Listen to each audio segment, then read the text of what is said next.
Monsieur le conseiller spécial, comme chacun le sait, l'actualité dans notre pays aujourd'hui, c'est la guerre à l'est du pays et de plus en plus maintenant on parle de négociations et à ce sujet-là, votre nom a été abondamment cité ces derniers temps dans la presse à l'occasion de la mission que vous venez d'effectuer en Afrique du Sud. Et bien entendu, la première question que l'on peut vous poser, c'est de savoir quel était l'objet de votre séjour en Afrique du Sud. Merci Omar Loïté. J'ai été en Afrique du Sud 2-3 fois, je dirais, à la demande ou bien mieux à l'invitation du vice-président sud-africain, Thabo Mbeki, qui a adressé un message au président de la République afin de me dépêcher auprès de lui, parce qu'il était à la veille de la rencontre avec son homologue des États-Unis et l'un des points inscrits à l'ordre du jour était la situation qui prévaut au Zaïre et dans la région des Grands Lacs, et il était nécessaire pour lui de recueillir tous les éléments nécessaires de la personne la mieux indiquée qu'est le chef de l'État pour pouvoir traiter de ce dossier avec son homologue américain. Raison pour laquelle je me suis rendu pour la première fois rencontrer le président sud-africain pour le tenir pleinement informé de tous les détails de la situation qui prévaut dans notre région. Alors, c'est sur invitation de l'Afrique du Sud, mais nous savons que pendant la même période, il y a eu plusieurs personnalités d'autres pays qui ont défilé en Afrique du Sud, toujours en rapport avec la situation au Zaïre. Il y a des émissaires américains et même des représentants de la rébellion. Est-ce que vous n'avez pas eu d'autres contacts en dehors des dirigeants sud-africains? Oui, il va faire des confusions et je crois que c'est cela qui a été à la base de toute la confusion qui a régné dans la tête des personnes. En un premier temps, j'ai été voir le président Thabo Mbeki dans le contexte que je vous ai dit, mais il s'est avéré qu'il avait besoin, dans l'effort qu'il entreprend, donc l'Afrique du Sud, dans la recherche de la solution dans la région des Grands Lacs et dans la crise qui sévit au Zaïre, il a dû, n'oubliez pas que l'Afrique du Sud est parmi les 4 pays de contact. L'Afrique du Sud, le Kenya, la Zambie et le Cameroun. Donc, ils sont en train de procéder à des larges consultations pour essayer de trouver une solution négociée à la crise que nous connaissons dans notre pays. Et c'est dans ce contexte-là que j'ai été invité pour rencontrer la délégation américaine qui était conduite par M. George Moose et ensuite rencontrer la délégation sud-africaine pour nous concerter et chercher les voies et moyens de trouver une solution pacifique qui pourrait faciliter la conclusion des efforts qui se déploient dans le cadre, n'est-ce pas, de la réunion de Nairobi et même des consultations africaines. La presse a évoqué particulièrement une rencontre éventuelle qui aurait eu entre vous et le président ougandais. Effectivement, j'ai rencontré le président ougandais parce que, comme vous le savez, la position de notre gouvernement et la position du chef de l'État est celle-là. Nous avons toujours dit que Kabila n'était pas le véritable agresseur. Pour nous, les vrais agresseurs, ce sont les 3 pays voisins dont les armées régulières sont entrées dans notre pays et qui occupent notre pays. Et nous avons toujours gardé cette ligne de conduite pour dire, s'il faut parler, nous devons parler aux véritables agresseurs et leur passer le vrai message de notre part et discuter avec eux pour voir déjà les possibilités de pouvoir arrêter la guerre. Parce que, au Maloïté, il faut retenir une chose, et je crois que notre opinion nationale devrait le savoir. On ne fait pas la guerre pour la guerre. On fait la guerre pour la paix. Quand on est attaqué, il est de notre devoir de faire la guerre, de résister, de riposter par l'armée pour bouter l'ennemi dehors. Mais la guerre n'est pas un plaisir, parce que la guerre conduit à des pertes de vies humaines. Mais au moment où on fait la guerre, Il y a dans un pays plusieurs institutions qui travaillent. Il y en a qui font la guerre, mais il y en a qui font la diplomatie. Il y en a qui font la diplomatie ouverte, il y en a qui font la diplomatie secrète. Donc il y a tout cela qui font la réalité de tous les États organisés du monde. Remarquez même en Israël, quand ils étaient en conflit armé avec Yasser Arafat, si ils se sont réconciliés, croyez-moi, ce n'est pas par les armes. C'est parce que quelque part, il y avait des gens qui faisaient la diplomatie secrète pour traiter avec Yasser Arafat, chercher des solutions et arriver à la paix. Quand Israël a mené la guerre à l'Égypte, quand il y a eu la paix de Camp David, vous croyez que cette paix est tombée du ciel? Non, c'est parce que quand il y avait la guerre, quelque part, il y avait des hommes qui travaillaient pour la paix. Et c'est ce travail-là que je fais à côté du président de la République. Voilà, vous faites ce travail-là, mais c'est fait que, justement, à l'occasion, cela a soulevé quelques remous ici dans le pays, sur le plan politique, parce que, justement, il y a des gens qui ne voyaient pas très bien comment le président de la République que vous représentiez avait pu amorcer une telle démarche, alors que ce domaine relève de la collaboration des pouvoirs et que le gouvernement n'aurait pas été avisé au préalable pour que vous puissiez vous concerter afin de mener ces négociations. Non, Maloété, de telles réactions relèvent simplement de l'ignorance de fonctionnement des institutions. Et c'est aussi une forme de manque d'expérience. Je comprends ça, pendant la transition, il y a des gens qui ne connaissent pas, qui n'ont pas été dans les affaires de l'État pendant longtemps et ils ne savent pas comment les choses fonctionnent dans la marche de la chose publique. La diplomatie, regardez dans notre constitution, c'est un domaine de collaboration, comme la défense. Cela veut dire que le gouvernement travaille de concert avec le chef de l'État. Et moi, je suis le conseiller spécial du chef de l'État en matière de sécurité. Je vous ai dit, moi, je m'occupe plus de soutenir le chef de l'État dans ses actions politiques et diplomatiques. Vous m'avez vu sillonner plusieurs pays africains avant et pendant la guerre. Vous croyez que ce travail-là ne profite pas au gouvernement? Tout ce que nous faisons profite au gouvernement. Quand un chef de l'État demande à son collègue de lui envoyer un envoyé spécial pour qu'il puisse le consulter, pour voir s'il y a un apport que ce pays ou ces différents pays peuvent apporter, pour que le chef de l'État autorise son conseiller spécial à aller entendre et écouter les propositions, il faut qu'il réunisse le conseil des ministres. Non. Ou peut-être informer le gouvernement qui peut avoir une... Mais le gouvernement a été informé en temps opportun. Je ne pouvais pas, le chef de l'État n'a pas informé le gouvernement que autorisez-moi d'envoyer mon conseiller spécial pour aller voir un tel chef d'État. Je crois que ce n'est pas ça que le gouvernement attend du président de la République. Mais dès qu'il m'a envoyé, je suis arrivé, j'ai eu des contacts avec le responsable sud-africain, j'ai eu le contact avec la délégation des États-Unis. Je suis rentré, j'ai fait rapport. Moi, je ne fais pas rapport au gouvernement. Je ne dépends pas de gouvernement. J'ai fait rapport au chef de l'État. Le chef de l'État a tenu le Premier ministre pleinement informé du résultat de mon contact là-bas.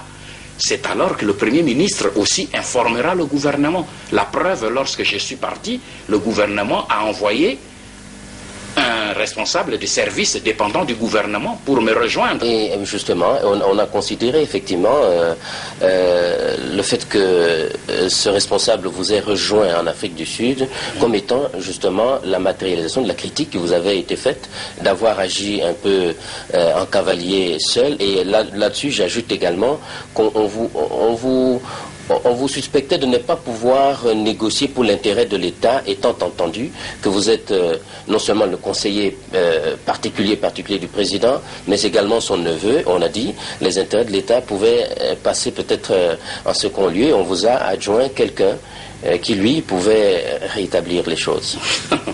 Alors, je vois que ça c'est de la politique fiction, ce que vous dites là. Voilà. D'abord, je voudrais dire une chose. Que ce soit les chancelleries occidentales ou les Européens qui me collent l'étiquette de neveu du chef de l'État, je peux comprendre. Mais que ce soit les Aïrois qui le fassent, alors j'ai dit, c'est soit de la naïveté, soit simplement de la méchanceté. Parce que je ne suis pas le neveu du chef de l'État et tous les Aïrois le savent. Du moins tous les Aïrois dignes de ce nom qui veulent s'informer sur la réalité de leur pays. Le président est à Gbadolité, mon village d'Abouzi est à 300 km de celui du président. Mais ce n'est pas ça le problème, Komaloété. La fidélité politique n'est pas liée au sang. Ce n'est pas le fait d'être Mbandi ou être frère ou cousin du président Mobutu qui fait de quelqu'un fidèle du président Mobutu. Vous avez dans ce pays les Baluba qui sont plus fidèles au président Mobutu que certains bandits. Vous avez dans ce pays les Bakongo, les gens de toutes les régions qui ont donné leur vie pour le président. Regardez notre camp militaire, le camp Kokolo. Ce lieutenant qu'on l'appelle Kokolo, vous le connaissez. Les Aïrois n'aiment pas lire l'histoire de leur pays. Kokolo est mort à la place du président Mobutu. Est-ce que Kokolo est un bandit? Il ne faut pas qu'on puisse nous perdre le temps avec ces histoires-là. C'est la fidélité. Moi, je suis fidèle au président Mobutu. Et je suis plus proche du président Mobutu. Peut-être même que certains de ses frères de sang.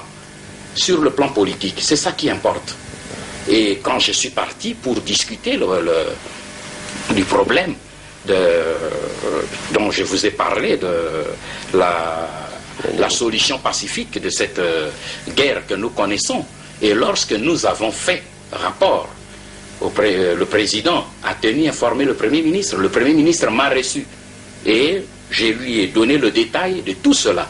Et il a estimé qu'à cette phase, le gouvernement ne pouvait pas encore s'engager officiellement parce que nous sommes dans une phase de prospection de terrain pour voir comment on peut arriver à une solution pacifique. Alors il m'a dit, nous avons demandé au directeur général de la DGSN de vous appuyer. Moi, je suis conseiller spécial, je n'ai pas toutes les données du terrain. Lui, il est l'homme du terrain. Il vient comme cela, lui, il a les données fraîches du terrain, il peut me les donner pour pouvoir maintenant mener bien mes négociations. C'est tout. Mais tout ce que vous dites là n'est que des spéculations et de la naïveté. Alors revenons un peu aux négociations, aux pré-négociations, aux contacts que vous avez pris en Afrique du Sud. Et quels en sont les résultats concrets? Voilà, je ne peux pas à ce niveau rendre public les résultats. Ouais. Ce que je peux vous dire, c'est que le président Mandela, qui m'a reçu longuement, le président Thabo Mbeki, qui m'a reçu longuement, et nous avons passé des nuits blanches de séances de travail avec la délégation sud-africaine et avec la délégation américaine pour essayer de labourer le dossier en vue de permettre au gouvernement ainsi qu'au président de la République de lever les options nécessaires le moment venu. Et c'est le travail que nous sommes en train de faire qui exige beaucoup de discrétion de ma part. Et je ne peux pas être là pour étaler le résultat de ce que nous faisons, mais je crois que dans toute crise dans le monde, on ne doit jamais négliger le bras diplomatique pour le résoudre. Parce que au Maloété, vous me permettez, je vais vous faire une observation. Remarquons et regardons tout autour de nous. L'Angola. Ça fait 20 ans qu'il est en guerre. Et c'est après 20 ans, des centaines de milliers, je dirais des millions d'hommes qui sont morts, ils sont seulement terminés autour d'une table. La Somalie, on n'a pas résolu le problème rien que par la guerre. La Yougoslavie, ils se sont entretués et ils ont terminé autour d'une table. Yasser Arafat et Israël, ils se sont entretués, mais aujourd'hui ils sont autour d'une table. C'est pour vous dire que la réalité historique démontre que la guerre ne résout pas entièrement le problème. C'est pour cette raison que bien que la guerre avait commencé, bien que moi-même j'avais dit qu'il est de notre devoir de pouvoir combattre le rebelle, l'ennemi, et le bouter dehors, cela n'exclut pas et ne contredit pas l'effort diplomatique que nous devons déployer pour une solution de paix. Kabila dont nous parlons, pour ne prendre que ce cas, il est le produit de quoi? le produit de la rébellion de 1964. Et pourtant, nous avons anéanti la rébellion militairement en 1964. Voyez-vous que quand la solution militaire est là, elle ne résout pas tout. La preuve, Kabila est encore vivant aujourd'hui. Et le problème, la séquelle du problème est toujours là. Donc nous pouvons aujourd'hui, nous, gouvernement zaïrois, bouter les rebelles dehors, bouter l'armée dehors. Est-ce que vous croyez que le problème sera pour autant résolu? Non. Nous devons privilégier en même temps la solution de paix. Et moi, en tant que chrétien, je vous dis d'abord que s'il y a une solution qui peut éviter le coulement de sang, je n'hésiterai pas une seule seconde à privilégier et à utiliser cette voie-là. Et je crois que la négociation que nous menons maintenant ne sont pas en contradiction avec la guerre qui se déroule. Parce qu'à ce propos-là, les gens ont suivi les déclarations précédentes que vous avez faites. Vous étiez, comme la plupart des responsables zaïrois, assez stricts, assez durs quant à l'obligation que le pouvoir se faisait de récupérer les territoires perdus et de bouter l'ennemi dehors. Et les gens se disent, voilà, il est maintenant dans une ouverture qui va vers la négociation. Est-ce qu'il est la personne la mieux indiquée pour mener ces négociations? Est-ce qu'il ne sera pas gêné peut-être par ses premiers sentiments ou ses premières prises de position? Voilà, c'est une erreur de croire que ce sont les sentiments. Ce sont des prises de position des responsables. Vous êtes responsable d'un pays. Le gouvernement et les institutions sont là pour protéger le peuple zaïrois et l'intégrité du territoire zaïrois. Et lorsque le Zaïre est attaqué, le premier devoir des institutions légales, c'est de protéger par tous les moyens le territoire national. Ça a été une position que j'ai annoncée et que je respecte toujours. Mais j'ajoute à cela ceci, que tout en le faisant, il faut toujours tenir compte que la guerre ne résout jamais toute la problématique. Il faut par tous les moyens qu'il y ait aussi la voie du dialogue pour pouvoir résoudre le problème. Et ici, le problème étant encore beaucoup plus complexe, parce que nous n'avons pas affaire seulement à une rébellion, une petite rébellion à l'intérieur du pays, mais nous avons surtout affaire à des puissances qui sont derrière des pays voisins qui envahissent notre pays. Et pour ça, au Malouété, croyez-moi, nous devons envisager sérieusement la possibilité de résoudre ce problème. Et c'est quand j'avais annoncé cette position, j'étais en même temps porteur du message du président Mobutu à travers toute l'Afrique. Ce n'était pas pour aller demander des armes, c'était pour aller demander que toute l'Afrique se mobilise pour trouver une solution de paix. C'est ce qui se fait maintenant. Alors, le gouvernement fait ce travail de son côté, le président de la République le fait aussi de son côté. Oui, c'est ce que j'allais demander. Là, on voit bien le président de la République, pour les raisons que vous venez d'expliciter si bien tout à l'heure, est engagé également dans cette logique de paix qui est louable. Est-ce que le gouvernement est également dans la même position? Le gouvernement ne peut pas ne pas être dans la même position que vient faire le vice-premier ministre Kamanda aux Nations Unies. Il n'est pas allé demander des armes. Il est allé demander des solutions et la pression de la communauté internationale pour qu'on trouve rapidement une solution de paix dans notre pays. Donc nous tous, nous travaillons dans cette même direction. Les gens croient voir des divergences superficielles. C'est parce que ce sont des gens qui ne connaissent pas les choses qui se font en profondeur. Il y a, comme on dit, diversité des tâches.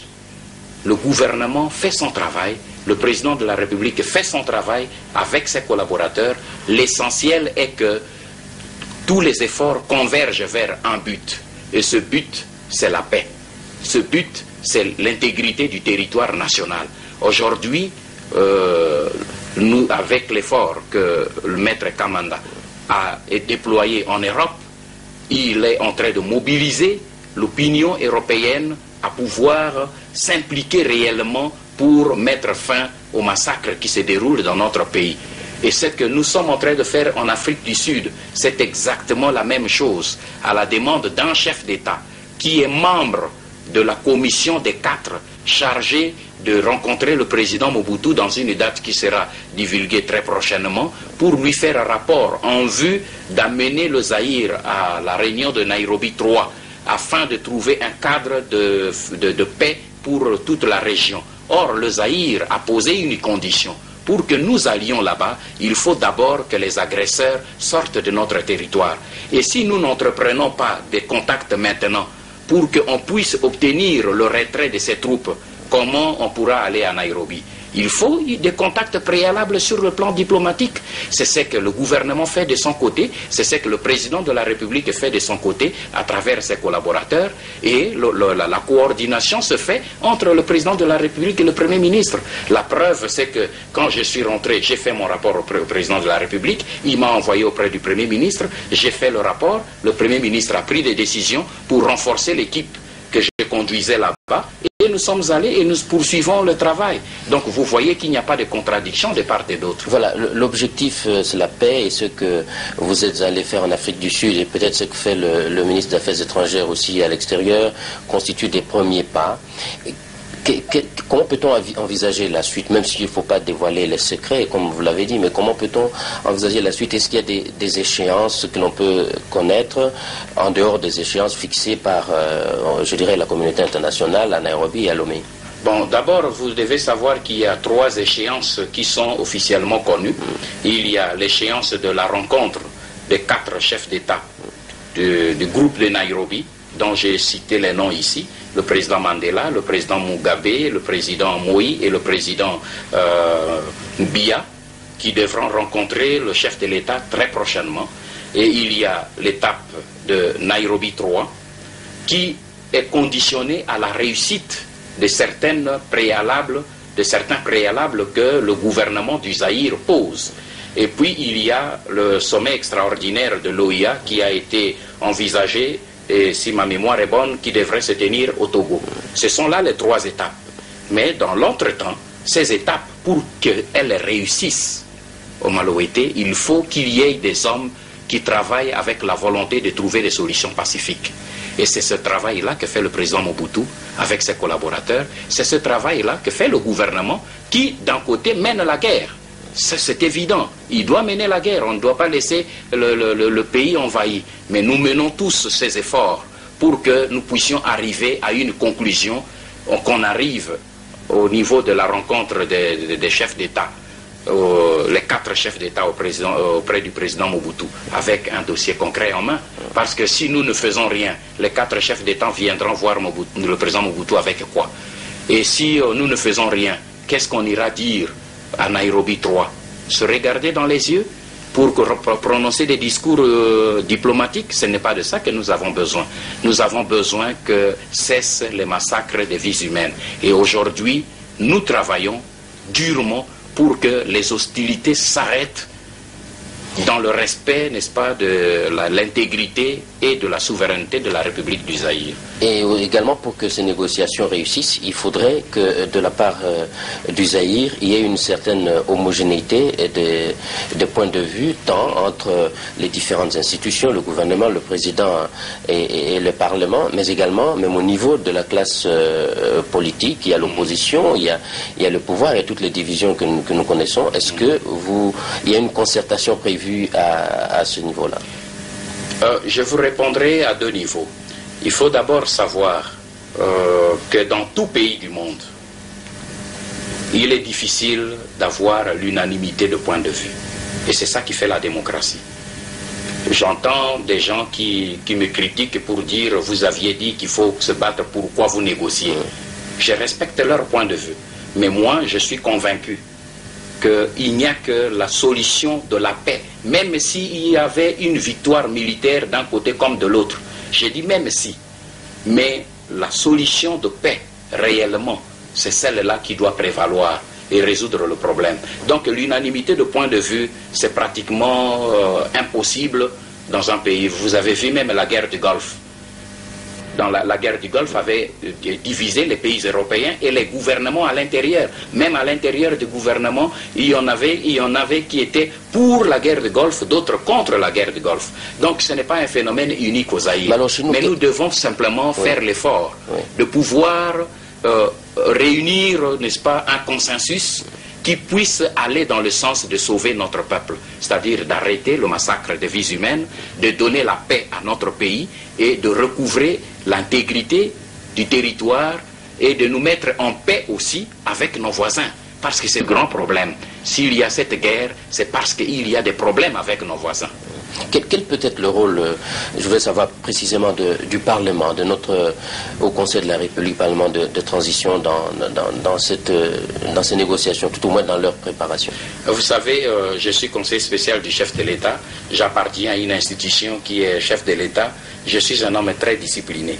Vous remarquez que je n'aime pas parler au nom du gouvernement et je ne le ferai jamais. Vous êtes aussi intellectuel et je n'aime pas parler non plus au nom de... Analyste politique. Oui, je pourrais émettre plutôt mon avis personnel, sans engager l'institution président de la République à laquelle j'appartiens.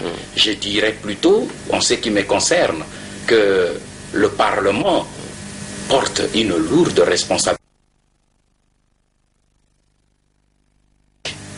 pour cette situation.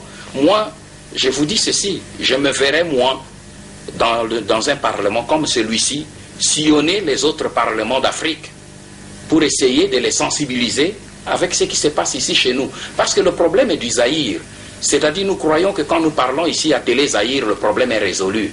Le monde d'aujourd'hui, ce n'est pas ça. Parce que je vais vous dire un petit détail. Lorsque le président de la République m'a envoyé au début de ces hostilités informer ses pairs africains, vous savez que plus de 3/4 des chefs d'État africains à qui je déposais le dossier n'en revenaient pas. Ils ont dit mais ce n'est pas possible. Mais une histoire aussi grave, comment se fait-il que nous ne sommes pas informés? Vous voyez, le drame du Zaïre, c'est que nous ne sommes pas présents dans le monde. Nous laissons les autres parler à notre place. Moi, je crois que le Parlement a un grand rôle à jouer. Non simplement dans l'enceinte de palais du peuple, mais à l'extérieur aussi. Les parlementaires devraient aussi sortir, aller prendre même des contacts. Pourquoi pas avec les collègues des pays avec lesquels nous sommes en guerre. C'est ça le problème. Et je vais aller plus loin. Pour moi, je voudrais même saisir cette occasion pour dire qu'aujourd'hui, plus que jamais, les hommes de Dieu devraient aussi prendre leurs responsabilités entre les mains. Les hommes de Dieu qui doivent œuvrer pour la paix. Les églises sans barrière de dénomination. Les évêques, les pasteurs, non seulement du Zaïre, mais du Rwanda, du Burundi, de l'Ouganda, de tous ces pays qui sont en guerre. Ils doivent tous se lever, se rencontrer pour faire une pression sur les gouvernements des pays respectifs pour amener la paix. Donc ce n'est pas une affaire du président Mobutu ou du premier ministre ou des ministres ou simplement des parlementaires. Mais il faut que maintenant les hommes de Dieu se mobilisent. Il faut que maintenant tout le monde se mobilise parce qu'il s'agit ici de problèmes de vies humaines, mon frère Omalouété. Donc il n'y a pas de limite. Je dirais que le Parlement fait bien déjà son travail. Le Parlement a interpellé le gouvernement. Il a bien fait son travail. Il a insisté pour que le gouvernement mette les moyens à la disposition de l'armée pour mener la guerre. Mais je souhaiterais que le Parlement aille plus loin, qu'il sorte même en delà des frontières. Alors, toujours dans cette recherche de solutions et en regardant dans la classe politique, il y a un point de vue qui émerge de plus en plus, c'est celui qui consiste à proposer une négociation tripartite entre le président Mobutu, M. Etienne Tshisekedi, qui est le chef de file de l'opposition radicale, et Laurent Désiré Kabila. Vous savez, je crois que notre pays souffre encore de la difficulté de l'intériorisation des notions de démocratie. Je ne porte pas un jugement sur ce projet. Je vous réponds par un exemple. Regardez en France. Il y a eu dernièrement des débats sur le problème de la loi Debré. Qu'est-ce qu'on a vu? Est-ce qu'on a demandé une concertation entre Lionel Jospin et Chirac? Lionel Jospin a pris ses responsabilités pour émettre son point de vue. Moi, je crois que maintenant, au moment où nous sommes, si un leader politique croit qu'il doit travailler dans un sens pour apporter sa contribution, il faut qu'il exige la présence du président Mobutu. Les institutions font leur travail. Les partis politiques doivent faire leur travail. Et pour que les partis politiques fassent un travail... Peut-être qu'ils proposent un schéma. Oui, mais c'est un schéma. Mais vous dites bien, c'est un schéma, ce n'est pas le schéma. Alors, si ce schéma-là traîne, envisagez un autre, soyez inventifs. Moi, je crois qu'il n'y a pas que ce schéma-là, il y a plusieurs autres schémas pour aller vers la paix. Donc, si on veut dialoguer, si on pense qu'on peut amener quelque chose dans le processus de paix, moi, je crois qu'il ne faut pas attendre le président Mobutu pour le faire. Il faut que chacun puisse amener du sien. Voilà, on va négocier un jour, monsieur le conseiller spécial, mais qu'est-ce qu'on pourrait bien négocier dans une rencontre comme celle-là, de la part du Zaïre, notamment? D'abord, de la part du Zaïre, je vous dis tout de suite, et c'est ce que nous avons dit à tous nos interlocuteurs, le Zaïre n'a pas grand-chose. Le Zaïre doit demander plutôt aux autres, que me voulez-vous? C'est comme si vous êtes dans votre maison. Moi, j'entre dans votre maison, sans crier gare, je vous donne un coup de poing. Et quelqu'un vient, il nous sépare. À qui va-t-on poser la question? À vous, on vous dira pourquoi on vous frappe. Non, on doit plutôt poser la question à celui qui est venu vous frapper. Mais pourquoi vous avez violé sa maison et vous êtes venu lui donner un coup de poing? C'est que vous avez un problème contre lui. Dites-le, et si c'est un problème réel, résolvons-le. Je crois que c'est ça l'exemple. À ce sujet-là, nous sommes dans notre pays, oui. Nous sommes attaqués par l'Ouganda, par le Rwanda, par le Burundi. Alors, quand nous devons nous rencontrer, d'abord, comme nous avons dit, il faut d'abord qu'eux sortent de notre maison et qu'ensuite, s'ils ont des problèmes contre nous, qu'on les mette sur la table et qu'on dise qu'est-ce qu'il a fait que vous puissiez attaquer ce pays voisin. Alors, si ces raisons sont valables, on va les examiner. C'est ça le sens des négociations. Laurent Kabila, qui est à la tête de cette rébellion, le dit. Il dit ouvertement qu'il veut le départ du président Mobutu. Et vous croyez que c'est une raison vraiment sérieuse? Parce que je vais dire là-dessus deux choses, Omar Owete. La première chose, parce que vous parlez souvent, et vous avez raison, tout le monde parle souvent de Kabila. Mais prenons le premier point. Qui est Kabila? Kabila, moi je sais. Il y a quelque temps, Kabila était fermier en Ouganda. Quelque part dans une ferme tout près de Kampala, au sud de Kampala. Il était là. Il n'avait pas d'armée. Il n'avait pas d'argent.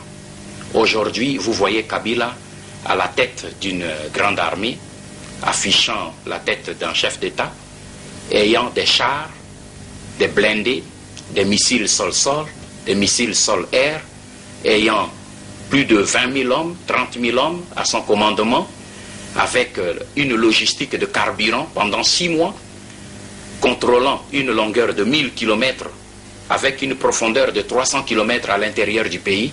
Sincèrement, entre nous, vous croyez que c'est vraiment Kabila qui est le responsable de tout ça? Moi, je voudrais que vous puissiez répondre. Ça, c'est clair. Nous n'avons pas affaire à Kabila. Donc, laissons l'affaire Kabila de côté.